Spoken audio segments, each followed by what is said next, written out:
Assalamualaikum warahmatullahi wabarakatuh. Saya sebagai perwakilan dari kelompok 2 akan membuka presentasi kami yang berjudul Subsistem Penelitian dan Pengembangan Kesehatan.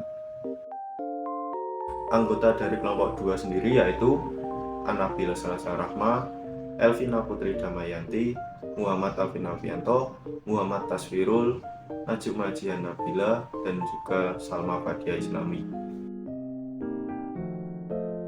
Di Indonesia, terdapat sebuah sistem kesehatan yang dijadikan pedoman dalam pelayanan kesehatan, yaitu Sistem Kesehatan Nasional atau bisa disingkat dengan SKN. Dalam pelaksanaannya, Sistem Kesehatan Nasional dibagi menjadi beberapa subsistem kesehatan. Terdapat 7 subsistem SKN yang termuat dalam Peraturan Presiden Nomor 72 Tahun 2012. Salah satu subsistemnya yaitu Subsistem Penelitian dan Pengembangan Kesehatan. Untuk lebih lanjutnya akan dijelaskan oleh teman saya. Pengertian dari subsistem penelitian dan pengembangan yaitu pengelolaan dan pengembangan, pemanfaatan dan penapisan teknologi, serta produk teknologi kesehatan yang diselenggarakan dan dikoordinasikan guna memberikan data kesehatan yang berbasis bukti untuk mencapai derajat kesehatan masyarakat yang setinggi-tingginya.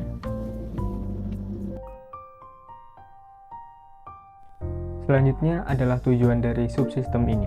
Sesuai dengan namanya, subsistem penelitian dan pengembangan kesehatan, yang berarti bertujuan agar terselenggaranya kegiatan penelitian dan pengembangan kesehatan dan penapisan teknologi dan produk teknologi kesehatan, sehingga bisa menghasilkan informasi kesehatan, produk teknologi, dan teknologi informasi kesehatan untuk mendukung pembangunan kesehatan guna meningkatkan derajat kesehatan masyarakat yang setinggi-tingginya.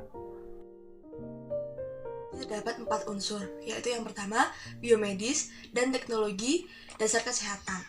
Unsur ini meliputi kegiatan riset untuk memecahkan suatu masalah ditinjau dari aspek host, agent, dan lingkungan dengan melakukan pendekatan biomolekuler, bioteknologi, dan juga kedokteran. Yang kedua ada teknologi terapan kesehatan dan epidemiologi klinik.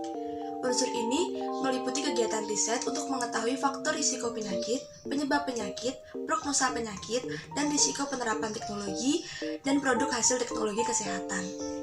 Yang ketiga ada intervensi kesehatan masyarakat. Unsur ini meliputi kegiatan riset untuk mengetahui besaran nilai masalah kesehatan masyarakat, mengembangkan teknologi intervensi, dan menilai reaksi lingkungan terhadap penerapan produk dan hasil produk teknologi kesehatan termasuk obat bahan alam. Yang terakhir ada humaniora, kebijakan kesehatan, dan pemberdayaan masyarakat.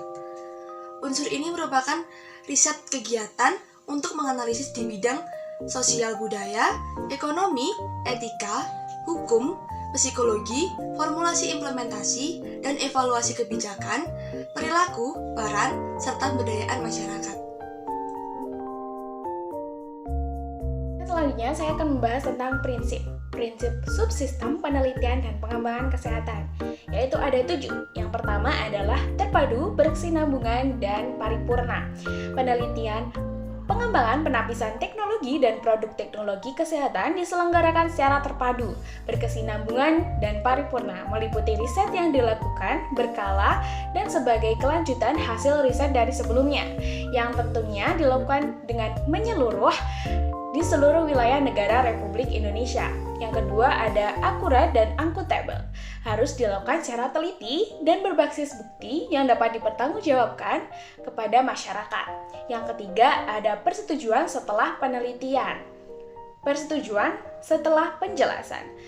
Harus dilakukan atas dasar persetujuan dari pemerintah dan apabila melibatkan manusia, harus atas dasar persetujuan yang bersangkutan setelah diberikan penjelasan terlebih dahulu. Yang keempat ada bekerja dalam tim secara tepat dan tepat. Harus dilakukan dengan melibatkan semua pihak yang terkait dan kompeten, bekerja sama dan dilakukan secara cepat dan ketepatan yang tinggi, termasuk dalam rangka peningkatan kapasitas dan kompetensi tenaga peneliti kesehatan, serta pemanfaatan fasilitas penelitian, pengembangan, dan penampisan teknologi kesehatan. Yang kelima, ada norma agama. Yang dilakukan tidak boleh bertentangan dengan norma agama dan dapat menurunkan harkat dan martabat dari manusia. Yang keenam, ada kebenaran ilmiah. Yang dilakukan harus didasarkan pada kebenaran ilmiah, yakni kebenaran yang dapat didapatkan melalui tahap-tahap atau proses, prosedur, metode ilmiah. Yang ketujuh, ada perlindungan terhadap subjek penelitian dan etik. Yang dilakukan harus menjamin perlindungan terhadap subjek penelitian. Apabila subjek penelitian tersebut adalah manusia, harus dilakukan sesuai prinsip etik umum, yaitu menghormati harkat, martabat manusia, yang bertujuan untuk menghormati otonomi dan melindungi manusia. Dan yang selanjutnya, tidak merugikan. Selain itu, kerahasiaan identitas dan data kesehatan subjek peneliti harus dijaga.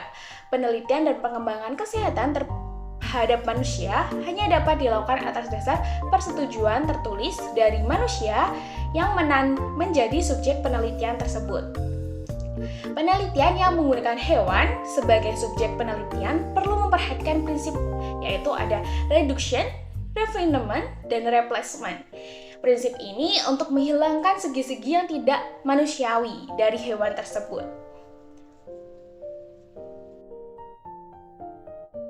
Selanjutnya adalah penyelenggaraan subsistem penelitian dan pengembangan kesehatan. Yang pertama, dalam subsistem ini dilaksanakannya harus sesuai dengan hak atas kekayaan intelektual dan dimanfaatkan bagi kesehatan masyarakat. Yang kedua, penyelenggaraan ini yaitu dilakukan untuk mencegah terjadinya penyakit, mendeteksi adanya penyakit, meringankan akibat adanya penyakit, menyembuhkan dan memperkecil komplikasi, kemudian memulihkan kesehatan setelah sakit, serta menganalisis dan memformulasikan berbagai permasalahan yang terjadi dalam pengelolaan kesehatan.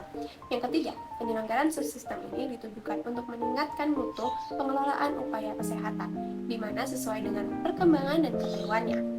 Yang keempat, pengembangan dan pemanfaatan iptek perlu diperluas untuk mendukung pembangunan kesehatan secara keseluruhan. Pengembangan iptek dan pemanfaatannya meliputi dua hal. Yang pertama, iptek kesehatan yang dihasilkan dari penelitian dan pengembangan kesehatan yang diselenggarakan oleh pusat-pusat penelitian dan pengembangan milik masyarakat, swasta, pemerintah, dan pemerintah daerah.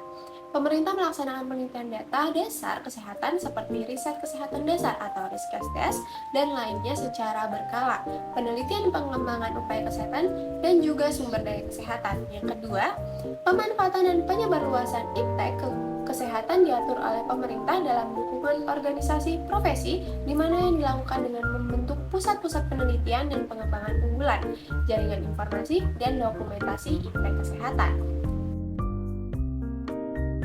Yang kelima, penelitian kesehatan yang dilaksanakan oleh badan asing dan atau individu warga negara asing, serta penelitian yang berisiko tinggi dan berbahaya bagi kesehatan itu harus mempunyai izin dan diawasi oleh pemerintah sesuai ketentuan peraturan perundang-undangan yang telah berlaku.